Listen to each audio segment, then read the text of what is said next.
Então, muito bom dia, muito obrigado pelo vosso convite. O meu nome é Pedro Gouveia, médico cirurgião da Unidade de Mama da Fundação Champalimau, e é para nós um grande prazer estar aqui no vosso evento. Hoje vamos falar sobre Exponential Medical XR e no fundo, isto traduzido de uma forma simples, vamos falar sobre o metaverso, a realidade aumentada, o metaverso cirúrgico na educação e a realidade virtual. Então, o que é isto do metaverso? É nada mais, nada menos que o acesso à internet através de um headset de realidade aumentada. E é considerada a próxima geração de computação móvel para o futuro. Até aí, porque é que um cirurgião precisa do metaverso cirúrgico? É muito simples. Eu, quando estou a operar, estou com bata, com luvas esterilizadas, e eu, enquanto estou a operar, não me é permitido aceder a dados médicos. Isso não é possível. Para o fazer, tenho que tirar as luvas, a bata e dirigir-me a um computador para depois voltar a lavar as mãos e voltar a vestir-me. E há momentos das cirurgias em que às vezes isso é muito importante, aceder a este tipo de dados. E porquê é que isto é importante? Eu gosto sempre de citar este escritor norte-americano, que é cardiologista, e que escreve muitas vezes sobre a convergência dos humanos com a inteligência artificial para uma medicina mais performante. E se dividirmos este impacto nos três stakeholders da saúde, médicos, doentes e sistemas de saúde, para os médicos ela tem acontecido através de a inteligência artificial, um ramo desta, Computer Vision, e tem permitido que os médicos possam, em segundos, fazer uma interpretação rápida de uma imagem médica. Então, vamos focar-nos então aqui num caso de uso, que é o cancro da mama, porque eu sou cirurgião de cancro da mama, e nós todos sabemos que o cancro da mama, em 2020, ultrapassou o cancro do pulmão, e é hoje o cancro mais frequente na humanidade. Por outro lado, passados 10 anos, mais de 80% destas doentes sobreviveram ao cancro da mama. Isto quer dizer que a maioria das doentes vão viver muito tempo com as consequências físicas e emocionais dos tratamentos. A cirurgia conservadora, que é a remoção do tumor por oposição à cirurgia mutilante da mastectomia, é hoje o gold standard, e porque os esforços de screening, de rastreio no mundo desenvolvido são muito eficazes, quer isto dizer que a maioria das doentes que nós diagnosticamos com cancro da mama têm as lesões que não são palpáveis. Ora, se tiramos o tumor e a lesão não é palpável, nós precisamos de métodos de localização invasivos para a cirurgia. Contudo, os métodos existentes não são 100% eficazes. Quer isto dizer que entre uma em cada 9 mulheres provavelmente vai precisar de uma segunda intervenção cirúrgica após a primeira tentativa de cirurgia conservadora. Então, e porquê que isto é assim? Como é que hoje é feito isto hoje em dia? Nós, normalmente, temos várias imagens médicas. Temos a ressonância magnética, em que a doente está deitada de barriga para baixo. Temos a mamografia, em que a mama é comprimida no mamógrafo, e a ecografia, em que a sonda também a deforma. Cada um destes exames está acoplado a um relatório escrito. O médico perde muito tempo a ver mais de 200 imagens, a ler 3 relatórios diferentes, para depois, para uma lesão que não consegue palpar, fazer uma fusão cognitiva da localização do mesmo.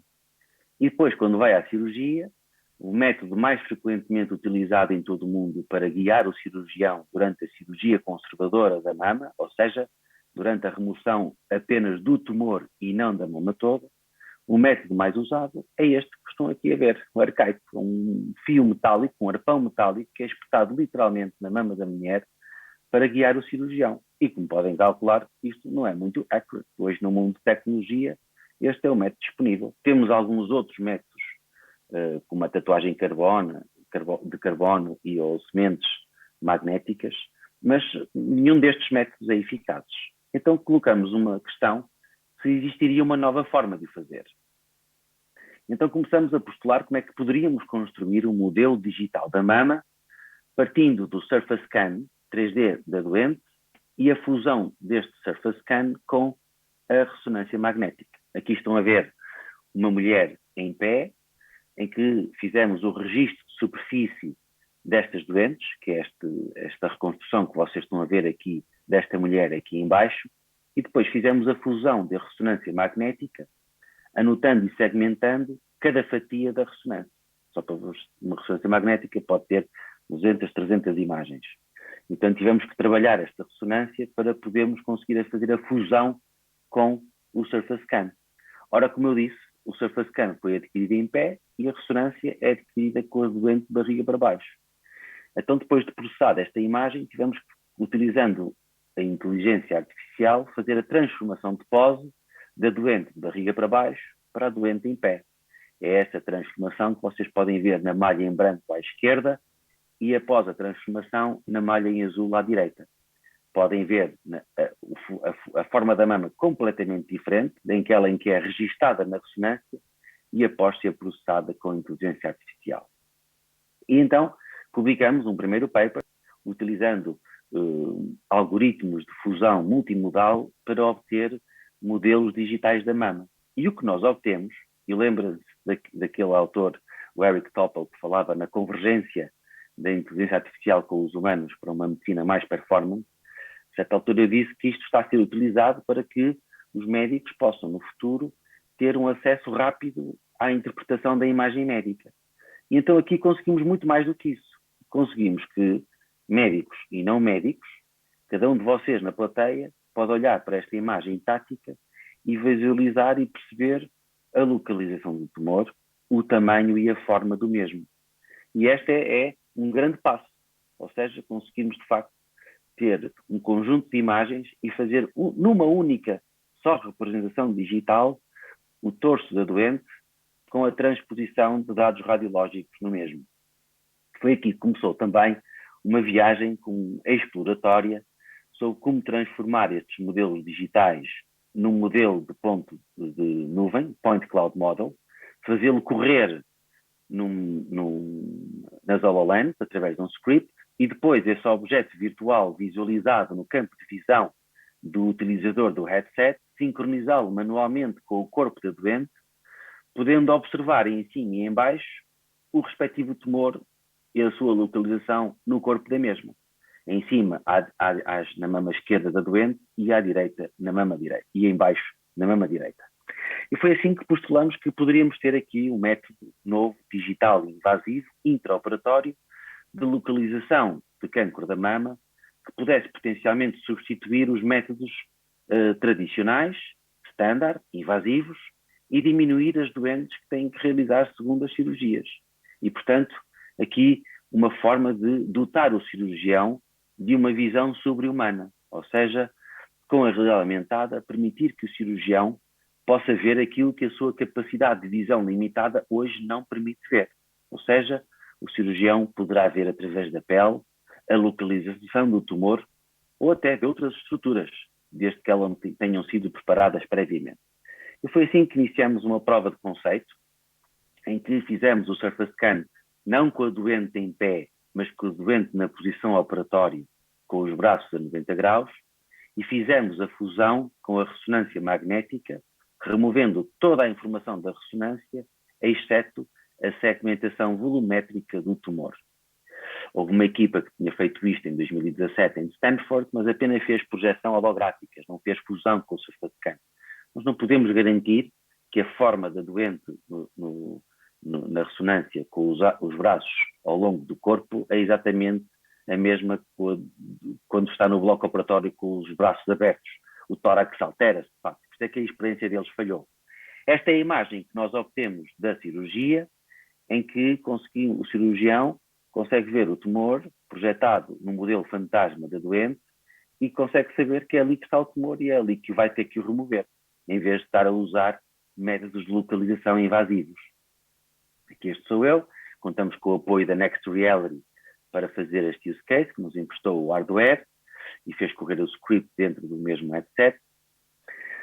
E, portanto, estivemos aqui a falar um bocadinho sobre tumores da mama e agora um outro use case, que também visualizar as artérias que são utilizadas para fazer reconstrução mamária. Ou seja, há algumas doentes em que, não podendo realizar cirurgia conservadora, temos que fazer mastectomia. E uma das opções para a reconstrução é utilizar a gordura da barriga, um autotransplante, para a região torácica para fazer a reconstrução. Isto só é possível depois de um mapeamento dos vasos arteriais. E conseguem ver, eu não tenho aqui o pointer, mas conseguem ver na imagem da esquerda, vocês conseguem ver ali a pele, que é aquela parte branca mais fininha, e imediatamente em baixo tem uma zona central no meio que corresponde ao umbigo, e depois abaixo tem uma parte mais preta, onde saem dali uns riscos brancos.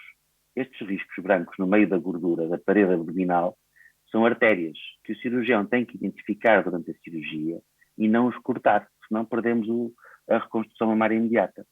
Então nós desenvolvemos com o Inesctec do Porto um algoritmo de detecção semiautomática destas perfurantes, que estão a ver aqui à direita. Aqueles pontinhos azuis é o algoritmo a detectar a localização destas perfurantes. Isto gera um mapa, que é muito coincidente com o mapa tradicional após 30 minutos de um técnico e de um radiologista estar a trabalhar, e depois é pintado e medido em relação ao umbigo a localização destas perfurantes. Portanto, isto foi uma parte inicial do trabalho.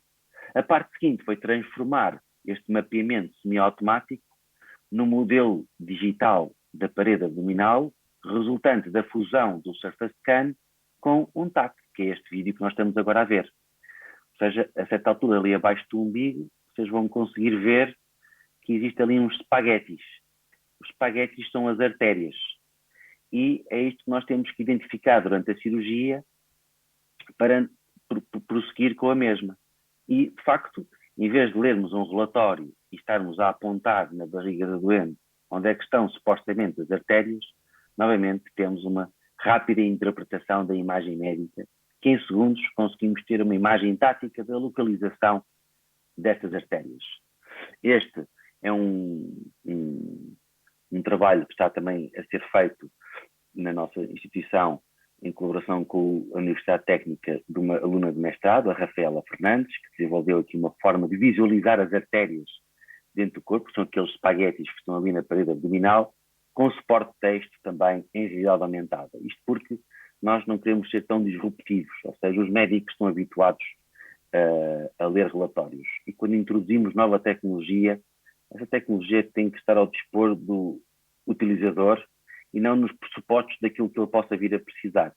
Para sermos inclusivos, temos que dotar a plataforma de várias formas de visualização dos dados, incluindo os dados tradicionais, como são os relatórios escritos. Utilizamos tecnologia Microsoft, é a base do nosso hardware, e depois em cima construímos software. Então, para quem não conhece as HoloLens, tem aqui um pequeno vídeo exemplificativo, este das HoloLens 2, espero que o estejam a ver bem. No fundo, a grande evolução deste sistema, compartimento com o modelo 1, é que tornou-se mais leve, mais ergonómico, com a possibilidade de levantar a viseira durante a utilização do dispositivo.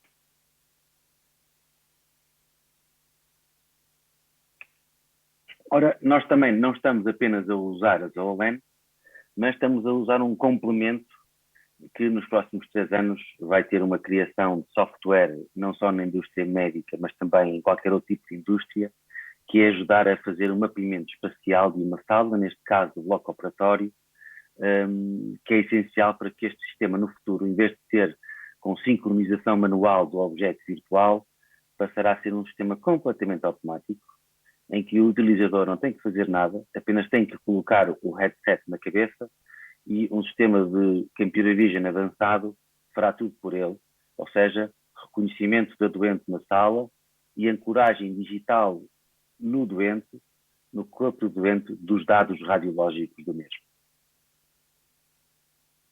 Portanto, nós usamos inicialmente um Surface Scan de cerca de 30 mil euros, e fazíamos o mapeamento manual do Surface Scan, com estas câmaras vamos poder ter várias, e cada uma delas custa 500 a 600 euros, podemos ter várias a funcionar de forma síncrona, permitindo fazer o tal mapeamento espacial do bloco operatório, reconhecimento do doente e ancoragem digital de dados radiológicos.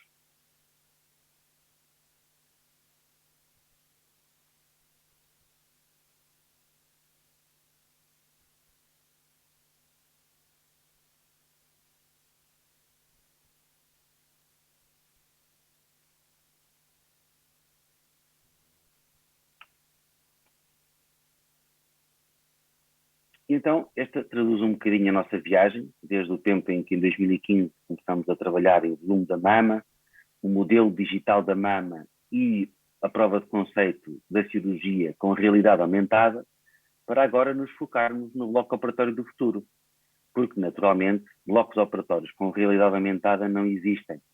Estamos, então, a reimaginar o futuro bloco operatório com realidade aumentada, com as tais câmaras espaciais 3D no teto e o cirurgião, ou seja, uma plataforma de hardware e software de computer vision avançada que permite então fazer tudo isto de forma automática.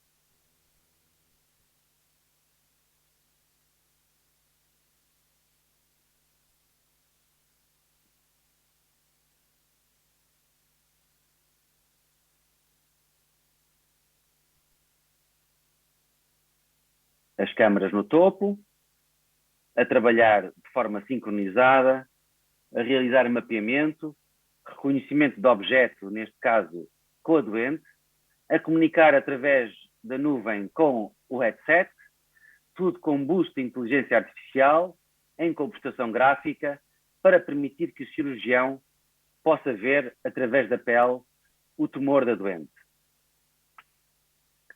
E começamos a trabalhar com estes sistemas, e o que estão a ver aqui são já duas câmaras Azure Kinect sincronizadas e a fazerem um mapeamento espacial 3D de um manequim de simulação médica na Faculdade de Medicina de Lisboa. Isto é feito ao vivo, esta é uma reconstrução 3D, uma imagem 3D feita ao vivo, e mais tarde, já no bloco operatório da Fundação Champalimau, a testar em ambiente real estas câmaras, encontrando também problemas como a imagem queimada por excesso de luz, no fundo, um conjunto de problemas que, quando começamos a testar em ambiente real, nos surgem e que faz parte da investigação de ultrapassar com tecnologia, com inteligência artificial, para que possamos tornar este sonho de ter um bloco operatório do futuro com realidade aumentada em breve e podemos começar a provar em estudos clínicos a sua utilidade. Apresentamos também, em primeira mão, o nosso Digital Surgery Lab, que estamos a criar, sendo que, em princípio, no final deste mês, ou mais tardar no próximo, vamos ter dentro da unidade de mama da Fundação Champalimau a primeira sala médica no metaverso, que vamos utilizar para poder fazer, de facto, o surface scan das nossas doentes, que são uma modalidade de imagem que vamos ter que introduzir com uma imagem médica para depois fazermos a fusão com a ressonância magnética. Sendo que depois teremos uma outra sala onde vamos depois ter a equipa técnica a trabalhar numa sala que mimetiza as condições do bloco operatório do futuro. E porque já não temos muito tempo, queria-vos só mostrar também aquilo que nós temos utilizado no metaverso para a educação médica e na cirurgia, na telemonitorização remota. Em maio deste ano fizemos a primeira prova de conceito para, em tempo real, ligar duas cidades diferentes, Saragossa a 900 km de Lisboa, numa conferência de cirurgia em Saragossa e estando eu em Lisboa. Com 5G de um lado e 5G de outro, para diminuir a latência, conseguimos fazer muito mais do que uma videoconferência. Uma videoconferência com computação gráfica que permitiu ao cirurgião que estava em Saragossa instruir o Pedro Gouveia, como se fosse um recém-especialista, qual seria a incisão cirúrgica a realizar no corpo do doente. Ou seja, a colocação de objetos virtuais em tempo real sob a forma de indicações cirúrgicas, podem ser a sugestão de uma incisão cirúrgica, a localização de uma estrutura anatómica ou até mostrar um pequeno vídeo ou uma apresentação sobre os passos da cirurgia que o recém-especialista deverá executar. Tendo utilizado também com alunos de medicina do 4º ano de cirurgia da Faculdade de Medicina de Lisboa a realidade virtual para ensinar os alunos em determinado tipo de procedimentos, ou seja, o ensino da realidade virtual permite que os alunos obtenham uma maior retenção do conhecimento, com um maior prazer de satisfação e permite que possam treinar as vezes necessárias até executarem e até dominarem a técnica. Temos trabalhado com uma empresa portuguesa para desenvolver um protótipo em realidade virtual que possa ajudar os cirurgiões de mama a executarem as suas incisões, o desenho das incisões cirúrgicas que tem que ser feito em planeamento imediatamente antes da cirurgia. Este é o protótipo que estamos a criar com a Triumvirate do Vasco Torres, que está em Viana do Castelo.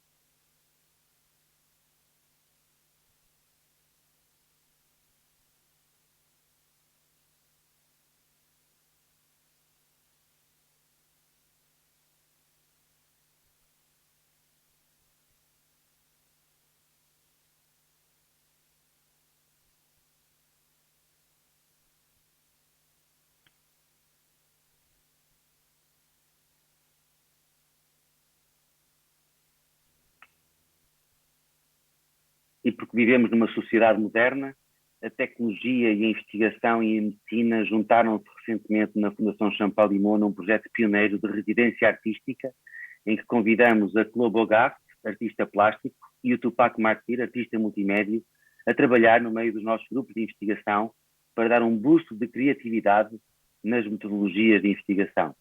E temos trabalhado com eles também neste projeto, e em particular com o Tupac, para criar NFTs de cancro da mama, resultando não só de computação gráfica dos tais modelos digitais de cancro da mama, mas acoplando também a este NFT informação clínica estruturada das nossas doentes com cancro da mama, dando lugar então a resolver potencialmente um dos problemas da interoperabilidade dos dados da saúde, em juntar imagens e dados clínicos estruturados do doente numa única representação, podendo depois, no futuro, originar uma livraria inteira de doentes de cancro da mama, fazendo a transformação daquilo que é hoje um hospital standard, com doentes físicos, para um futuro com um hospital híbrido, em que, além dos doentes físicos, podemos ter também doentes digitais, no número suficiente em que possamos então aplicar algoritmos de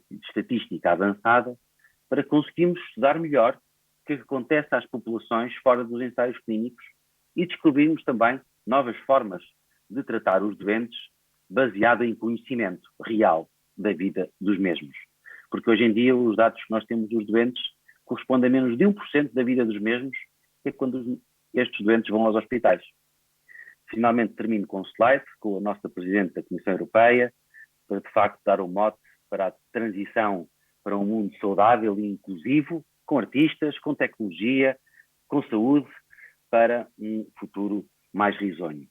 Muito obrigado, peço desculpa por não estar presente, gostaria de estar aí convosco, mas não é possível e desejo que o vosso evento continue a correr da melhor forma. Muito obrigado.